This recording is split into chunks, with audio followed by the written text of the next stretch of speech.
Alright guys, we're going to be talking about Electrocute Jhin. Much like Yang's introduction to IE stacking, our own NA-ADC Sneaky has introduced Electrocute Jhin to the world, both of which synergize really well together.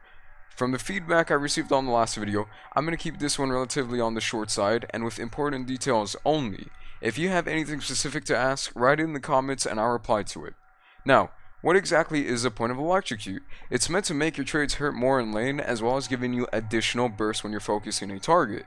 It has 30 damage at level 1, scales up to 180 at level 18, it has a 0.4 AD ratio which synergizes really great with IE stacking since you're going to have a lot of AD, and a lot of AD with a 0.4 AD ratio means it's actually going to hurt a lot in the mid to late game.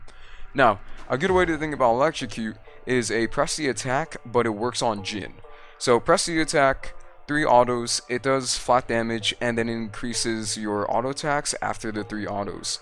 Now Electrocute procs with abilities and autos, but it has the same concept. After you proc Electrocute, it's going to do a burst amount of damage, and then right before your 4th shot, since they're taking more damage than they usually would, your 4th shot's going to do even more damage. So it's great for bursting. You can use Electrocute in a lot of different combos. Auto Q auto, or 3 of your bullets from your ultimate, auto W auto, auto Q W, and so on. You get the idea. Here's the room page you're going to be going with Electrocute. I take Sorcery secondary because of the AD and gold efficiency with Jhin's passive.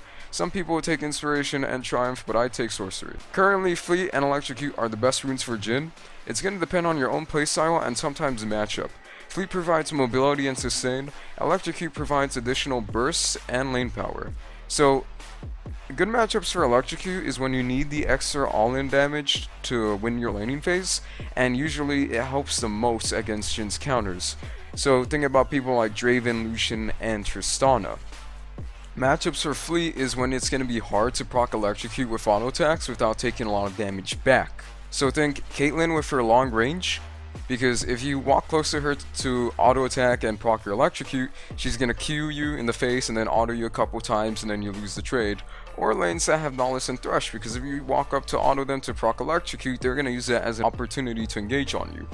I feel like Fleet actually shines more outside of the laning phase, because if the enemy is super mobile or they have a lot of assassins, having that mobility and especially the reliable mobility throughout the mid to late game is gonna help you a lot.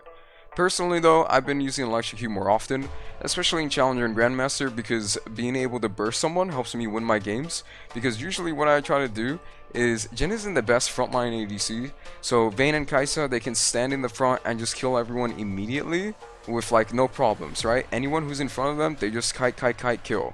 But because Jhin has a reload feature, he can't really, kill frontline and kill enemies the same way. So I try to look for people isolated from their teammates, especially the backline, and I'll try to kill them one by one with Electrocute. So I'll like auto someone twice, Q, procs Electrocute, 4th shot, get the kill, and then I'll move on to the next target, all while staying around my teammates. So a good example of how game changing this rune can be is in this clip where we start fighting a 3v4. Electrocute procs off my ultimate onto the Lulu, which kills her right before the Shen ultimate could be completed, and since he couldn't complete his Shen ultimate, he wasn't there to help them turn the tides of the fight, and we ended up winning it. We were actually super behind, but because we won this single team fight, we were slowly catching up. I sold Baron later with my ultimate, and then I got a quadra kill, and then we won the game. And if it weren't for Electrocute in that one specific situation, we would have just lost the entire game. So, I hope you guys found this information useful. Remember, if you have any questions, feel free to ask in the comments, and I'll reply to them whenever I can. So, I'll catch you guys later.